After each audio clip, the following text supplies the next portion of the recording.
He's a philanthropist. He's done well in this community. He's done so much for Savannah, and most people don't realize it. He does a lot, but he never shows or tells it. In all of my dealings with Arnold, there's one thing more than anything that I would like to celebrate and recognize in Arnold, and that's his absolutely consistent use of the highest ethical principles and moral principles in every way at work. And that's just a terrific aspect of Arnold that we should all recognize and celebrate. Quietly, without fanfare, Arnold Tenenbaum has moved the community, his community, our community, forward. The son of an Eastern European immigrant to Savannah, Arnold has lived in the shadow of the values of his father and his uncles, brought to America's shores. He has had so many interests, and his involvement has been so wide and pervasive in the community that it's just made Savannah a much finer place to live and earn a living and raise your family. From their beginnings in Savannah, the Tenenbaum family has championed the idea of giving back, based on the principle that material success should be shared. Nowhere has that philosophy been more profoundly visible than in Arnold Tenenbaum.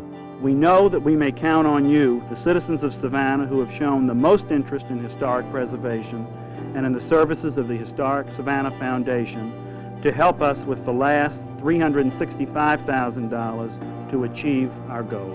One of the ways in which he is such a good leader is he has an uncanny ability to bring people together and to recognize a common need and a common method of dealing with things, and he can bring often disparate views and ideas together into a cohesive plan. And in a very open and friendly way, he goes after things with a sense of pleasure and fun that is infectious and inspires other people. But he's very serious about what he does at the same time. He probably has the keenest business sense of anyone I've encountered in my years in Savannah. He's an outstanding businessman. I've had the privilege of serving on several boards, corporate and community boards with him, and he quietly takes the leadership role in anything good that's happened in Savannah, and there have been a lot of good things. Arnold Tenenbaum's fingerprints and footprints all over it.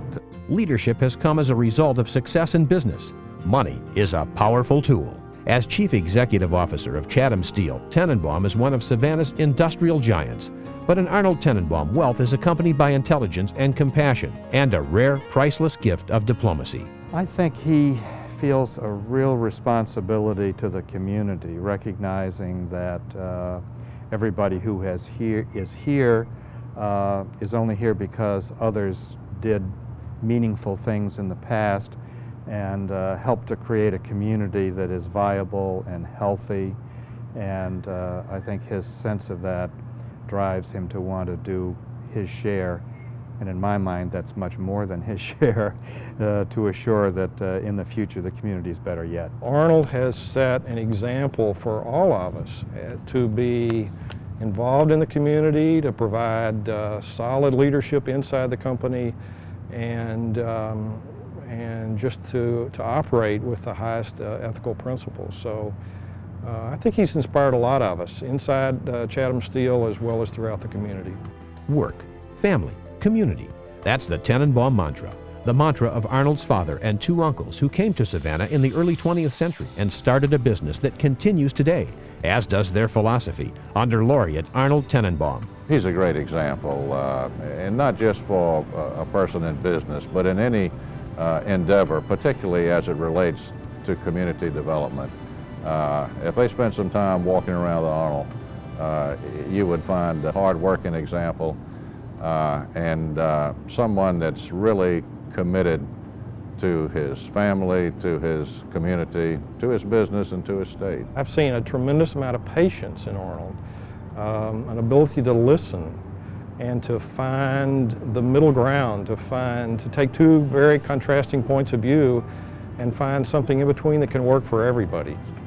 I think we could all learn from that. Well, he's made contributions in Savannah in so many areas it's really hard to distinguish, in the business world, in the charitable world, in the cultural world, the political world.